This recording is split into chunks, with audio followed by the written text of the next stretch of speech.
Bismillahirrahmanirrahim. Assalamualaikum warahmatullahi wabarakatuh. Selamat pagi anak-anak. Bagaimana kabar kalian hari ini? Mudah-mudahan kita semua tetap dalam lindungan Allah Subhanahu wa Ta'ala.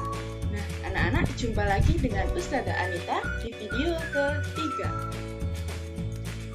Anak-anak, hari ini kita masih belajar secara mandiri ya. Sekolah belum dibuka. Kalian pasti sudah rindu masuk sekolah.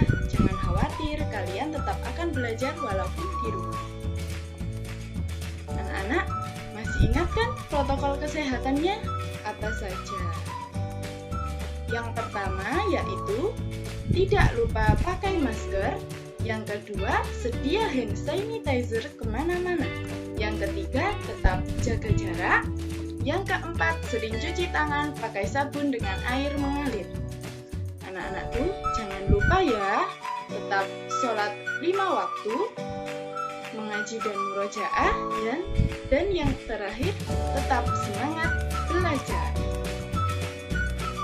Anak-anak, kita masih belajar pada tema 1, indahnya kebersamaan, subtema 1, keberagaman budaya bangsaku, pembelajaran 3 dan 4.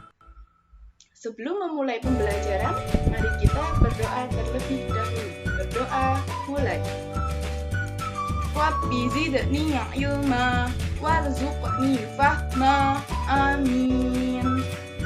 Semoga ilmu yang kita dapatkan hari ini bermanfaat. Nah, anak-anak, apa yang akan kita pelajari hari ini? Yang akan kita pelajari hari ini yaitu yang pertama, menjelaskan sifat-sifat bunyi merambat. Yang kedua, mengidentifikasi gagasan pokok dan gagasan pendukung setiap paragraf dari teks tulis. Yang ketiga, menyajikan gagasan utama dan gagasan pendukung setiap paragraf dari teks tulis dalam bentuk peta pikiran. Yang keempat, menjelaskan pentingnya sikap persatuan dan kesatuan dalam keberagaman. Dan yang kelima, menemukan contoh-contoh sikap persatuan dan kesatuan dalam keberagaman di lingkungan.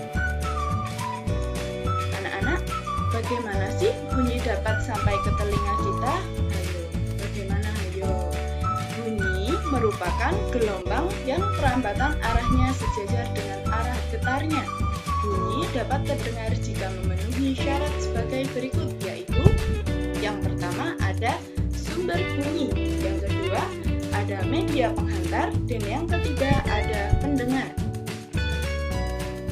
Jadi, bunyi yang berasal dari sumber bunyi sampai kepada pendengar dengan cara merambat. Bunyi dapat merambat melalui media perantara, yaitu ada udara, zat cair, dan benda padat. Bunyi tidak dapat merambat tanpa adanya media perantara. Bunyi yang merambat melalui benda padat dan zat cair akan terdengar lebih jelas dibandingkan bunyi yang merambat melalui udara. Anak-anak, segala macam bentuk bunyi berasal dari benda yang bergetar. Getaran dari suatu benda akan mengakibatkan udara di sekitarnya bergetar. Getaran tersebut menimbulkan gelombang bunyi udara. Benda-benda yang bergetar dan menghasilkan bunyi disebut sumber bunyi. Masih ingatkah kalian tentang gagasan pokok dan gagasan pendukung? Ya, kita sudah mempelajarinya pada pembelajaran 1. Ayo kita ingat kembali. Gagasan pokok adalah ide utama yang dibahas dalam suatu bacaan. Bisa berupa kalimat inti atau pokok paragraf. Sedangkan gagasan pendukung adalah uraian atau tambahan informasi untuk gagasan pokok atau sebuah penjabaran dari gagasan pokok. Gagasan pokok dan gagasan pendukung dalam bentuk peta pikiran. Gagasan pokok dan gagasan pendukung yang telah ditemukan dapat disajikan menjadi peta pikiran. Peta pikiran merupakan cara meletakkan informasi yang diperoleh ke dalam bentuk diagram. Peta pikiran memudahkan kita untuk mengingat isi dan informasi penting dari suatu teks. Nah, anak-anak, di sini ada sebuah paragraf yang berjudul Tari Kipas Pakarena, diambil dari buku paket tematik halaman 51. Ayo membaca. Tari kipas Pakarena merupakan kesenian tari yang berasal dari Goa, Sulawesi Selatan. Tari ini sudah menjadi tradisi di kalangan masyarakat Goa yang merupakan bekas kerajaan Goa. Kisahnya berawal dari perpisahan antara penghuni Potinglangi yaitu negeri Kayangan dan penghuni Lino yaitu Bumi pada zaman dahulu. Konon, sebelum berpisah, penghuni Potinglangi sempat mengajarkan kepada penghuni Lino cara menjalani hidup, seperti bercocok tanam, beternak, dan berburu. Nah, anak-anak, apa sih inti pada paragraf ke-1? Ayo kita baca sekali lagi.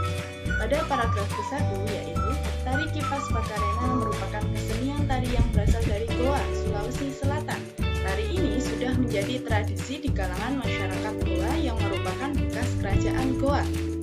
Dilihat dari kalimat-kalimat yang tersusun pada paragraf pertama, dapat kita temukan bahwa kalimat utama terletak di awal paragraf. Dan dapat kita simpulkan bahwa gagasan pokok pada paragraf ke-1 yaitu tari kipas Pakarena berasal dari Goa, Sulawesi Selatan. Dan gagasan pendukung pada paragraf ke-1 yaitu tarian menjadi tradisi masyarakat Goa yang merupakan bekas kerajaan Goa. Nah, anak-anak, gambar apakah ini? Ya, kalian pasti sudah tahu, yaitu sapu lidi.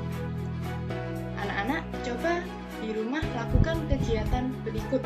Ada 2 kegiatan, yaitu kegiatan yang pertama, coba ambillah beberapa batang lidi. Kemudian, patahkan lidi satu demi satu. Kegiatan kedua, ambillah 1 buah sapu lidi. Kemudian patahkan sapu lidi tersebut sekuat-kuatnya. Dan bagaimana pendapat kalian setelah melakukan kegiatan tersebut? Nah, apabila dipisah, lidi mudah dipatahkan.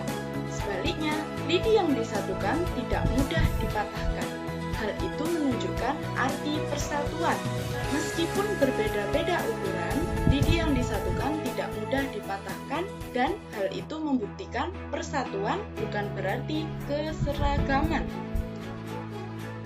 Indonesia terdiri atas beragam penduduknya, namun semuanya merupakan satu kesatuan.